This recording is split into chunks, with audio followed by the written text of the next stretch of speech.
Chapter 7 Meeting with Caiaphas, from the Letters of Pontius Pilate to his friend Seneca in Rome. In the palace of Herod Caesarea. We are duly installed, and I am hard at work.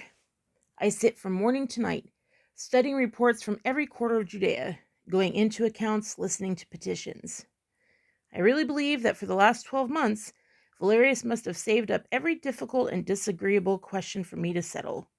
There is no end to the disputes between Greeks and Jews, Samaritans and Jews, Idumeans and Jews, and Jews of Jews. All of them are described as important. There's a fine crop of trouble for me, however I decide them. I suppose that I shall do the same by my successor when the time comes. My reception was fairly good, but the non-Jews were much more cordial than the Jews. The Jews in the streets were cool and unresponsive. Marcius says that Valerius has ruled them so gently that they see no reason to hope for much from me. They will be more enthusiastic, he added, about your successor.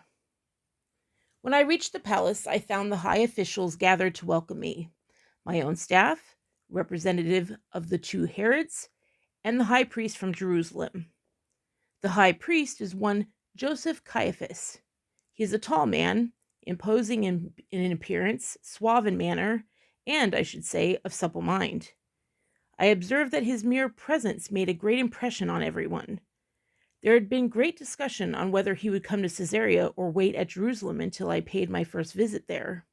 Had he not come, I should certainly have taken it amiss, for it would have been plain a sign of hostility. On the other hand, he came alone. No ex-high priest, and there are several living, came with him. Especially, neither Annas nor any of his sons was there. This Annas and his sons, I should tell you, are the most powerful of the priestly families at Jerusalem. For years they have either held the highest offices or made it difficult for anyone to hold them. Old Annas himself was high priest when Valerius came here, and Valerius found him impossible. He merely wants the protection of Rome so that he can go his own way in everything. Valerius transferred the office to a member of another family, but the experiment was a failure. Then he appointed one of Annas's sons, but that was like having the old man back again. Once more he appointed a rival priest, and once more the rival was not strong enough. So he chose Caiaphas, who is Annas's son-in-law, hoping that the ambitious crew would regard this as enough of prestige and influence for the family, and that Caiaphas would be willing and able to hold his own against them. It is not, do you think, a bad arrangement? Caiaphas keeps the peace with us and the office in the family. Annas and his sons stand a little farther off and hold the support of those who think Caiaphas is too subservient. At least, all of them are alike, office holders and office seekers, except the Romans. The last thing that any of them wants is a clash with Rome that would destroy their own power. Caiaphas, at the public ceremony, merely said, "The Jews greet the representative of Caesar." A chilly welcome, but afterwards, in private, he was more communicative. He told me that he regarded it as his duty to work with the Romans.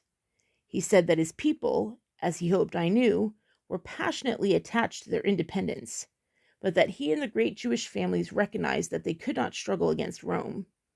He said that the thing he always feared was a popular rising, which he and his friends could not check in time. This country, he said, is very difficult to control. It is full of mountainous and desolate tracts in which evil disposed or ambitious persons cannot be prevented from gathering together, and from which they can sally out to make trouble in the towns. There had, after the death of Herod, been several instances of adventurers who gathered a band of people about them and actually set themselves up for king.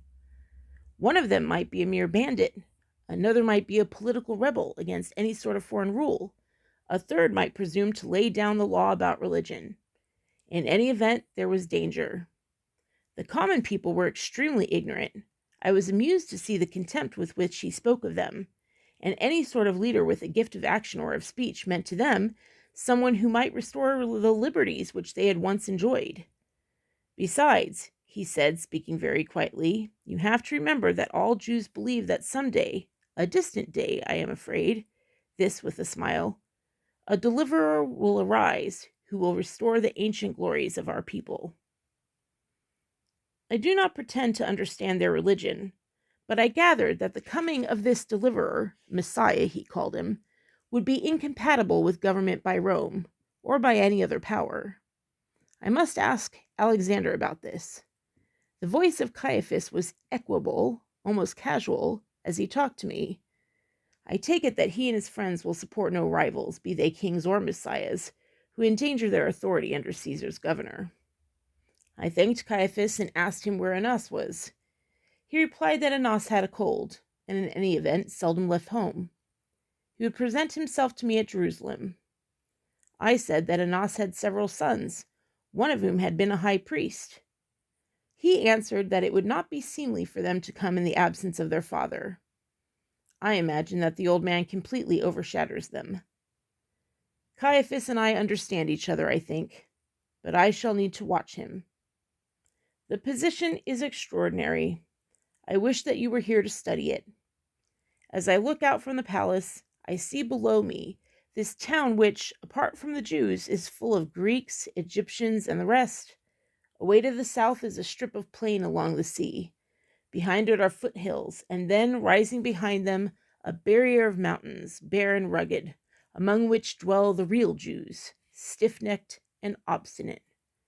They are surrounded by enemies, Samaritans to the north, Idumeans to the south, Romans at the points of military vantage, and Greeks everywhere, and they do not desire to have them other than enemies. The very troops, the auxiliaries, by which we hold them down, are recruited from these enemies on their own soil, for they themselves will not serve in the army, and we, wrongly as I think, exempt them. They shut themselves up in their Jerusalem, and still more in their temple, unchanging and at heart unyielding. I have no letter from you, my friend, since I came here. Take heed. I shall not write again until I hear from you. Pilate.